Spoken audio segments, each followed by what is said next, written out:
In this dystopian future, the government forces everyone to get an ocular implant that records everything they see. These implants also show people's personal information, details about objects like cars, and even ads. A detective named Sal is on his way to work but freezes when he sees Anon pass by because the implants don't have information on her.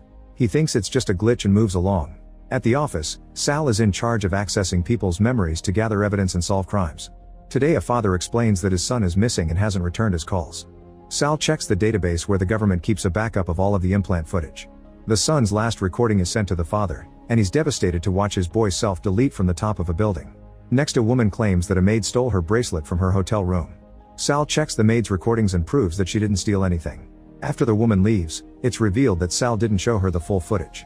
The maid did take the bracelet and used it to pay rent, so Sal protected her out of sympathy. The next case is a man who shot a person on the street and claims it was self-defense. There's even footage from a baby who saw everything. However, Sal has discovered that the shooter drank a lot before the incident and wasn't actually attacked, so he'll be charged as a criminal. Later, Sal is called to a crime scene.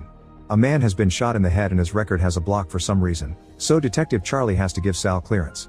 The footage shows the man entering his apartment and reading a book while drinking some wine and listening to music. Suddenly the footage glitches and changes to the killer's point of view. The victim's implants have been hacked and he panics because he's looking at himself in front of a gun, so he sees his own death. The metadata of the time of death says the man had been alone. This means the killer has no signature or meta trail. Charlie shares that some months ago another man was killed exactly the same way and shows Sal the recording. Back then they thought it was an anomaly in the system, but they're reopening that case after today's events.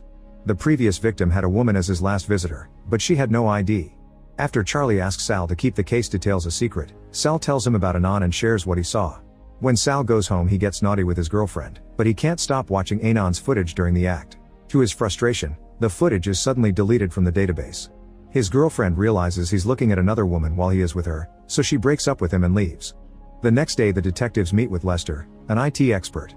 He reveals that the footage of the victim reading the book is old and the killer used it to replace the moments before his death.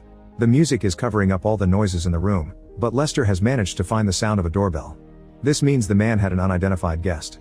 Both victims had part of their records deleted to get rid of humiliating or criminal memories, so the detectives conclude that they hired a hacker to do the job and the hacker later killed them. Sal points out that Anon matches the description of the last person seen with the victim and shares that his recording of her was deleted. He asks Charlie for a copy, but Charlie's is gone too. Moments later Sal and Charlie discuss the new information they've found. All the people who saw Anon on the street had edits in their records that removed her presence from the footage.